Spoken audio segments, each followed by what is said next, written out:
Morning case family, আমি কবিতা আবার একটা নতুন ব্লগ শুরু করে দিলাম। দেখছো বাইরে অঝরে বৃষ্টি পড়ছে, দেখো কি যে ভালো লাগছে, পুরো অন্ধকার হয়ে গেছে। সকালবেলা ঘুম থেকে উঠেই মনে হচ্ছে, দেখো কাছে মনে হচ্ছে যেন দার্জিলিংয়ে বসে আছি। অঝরে বৃষ্টি পড়ছে বাইরে, মানে দৃশ্যটা দেখতেও খুব ভালো লাগছে। তাড়াতাড়ি করে জামা কাপড়গুলো বাইরে মেলা ছিল, তুলে রেখে দিলাম। এবার যাব রান্নাঘরে কাজকর্ম করতে। তাই একবার ভাবলাম সকাল সকাল গুড মর্নিং করবো যখন, তখন বন্ধুদের দেখায় আজকে মানে চারিদিকের পরিবেশটা কিরকম। চলো এবার রান্নাঘরে যাই। সবাই অফিসে যাবে, স্যার অফিসে যাবে, মেয়ের স্কুল আছে, সব পরপর বেরোবে। কাজ করতেই হবে, যতই বৃষ্টি হোক, যতই ঝড় হোক, যা কিছু হোক। চলো রান্নাঘরের দিকে যাই এবার।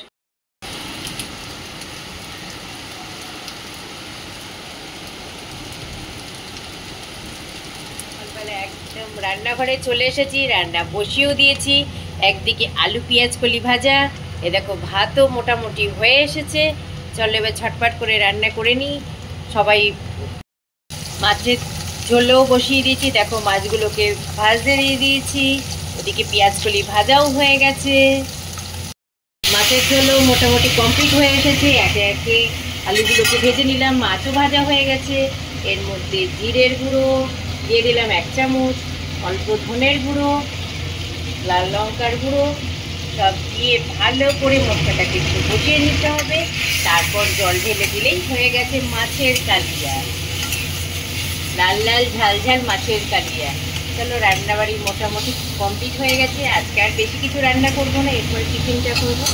আজকে টিফিনে চাউমিন করবো, সেই জন্য চাউমিনটাকে এই যে সেদ্ধ করবো, করে একটু সবজিগুলো আগে ভেজ চাউমিনই করবে, তারপরে এটাই রেডি।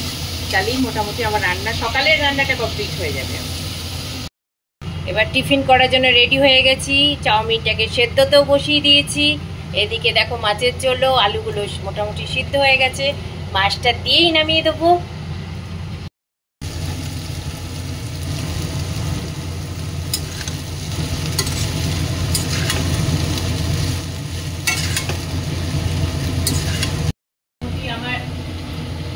আমার রেডি হয়ে গেছে চাউমিন।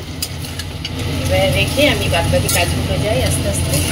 রেডি আমার চাউমিন, এবার সবাইকে খেতে দিয়ে দেবো। রেডি হয়ে সেজে গুজে বেরিয়ে পড়েছি। সকাল থেকে ক্যামেরা ধরতে আর পারিনি বেশিটা, ভাবলাম সাজের লুকটা তোমাদের দেখাবো, ঘর থেকে আর দেখাতে পারলাম না। একদম বেরিয়ে তোমাদের ভাবলাম একটু গল্প করবো বলে ক্যামেরাটা অন করলাম। এই যাচ্ছি এখন মা মেয়েতে দুজনে মিলে নিমন্ত্রণ খেতে। বাবা হাঁপিয়ে গেছি, সকাল থেকে উঠে টুকটাক কাজকর্ম, ঘরের কাজ বাইরের কাজ করতে করতে হাঁপিয়ে উঠেছি। এখন যাচ্ছি নিমন্ত্রণ খেতে।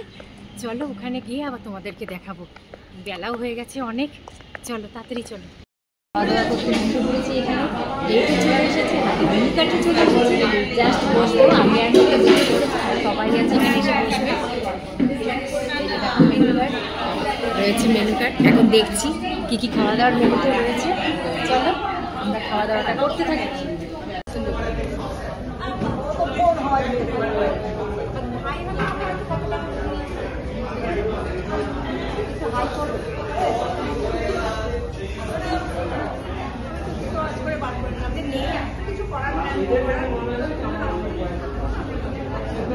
ইভিনিং ফ্রেন্ড, একদম এত বড় ব্যাগ হাতে চলে এসেছি তোমাদের সামনে গল্প করতে।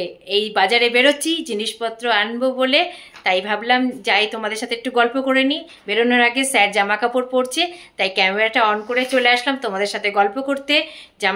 এই নেমন্তন্ন এসেই বাড়িতে ড্রেস চেঞ্জ করে মুখটা ফ্রেশ হয়ে একটু চা খেয়ে বেরিয়ে পড়েছি ব্যাগ, এত বড় ব্যাগ হাতে সংসারের জিনিসপত্র কেনাকাটি করতে। চলো যাই, আমি বেরিয়ে পড়ি, আর তোমরা তার জন্য সঙ্গে থাকতে হবে আমার। কথাই বলে না, ভাগ্যে না থাকলে কিছুই হয় না। আজ বাজারে বেরিয়ে দেখছি জগদ্ধাত্রী ঠাকুর ভাসান যাচ্ছে। এরকম দৃশ্য দেখার সৌভাগ্য কজনেরই বা হয়।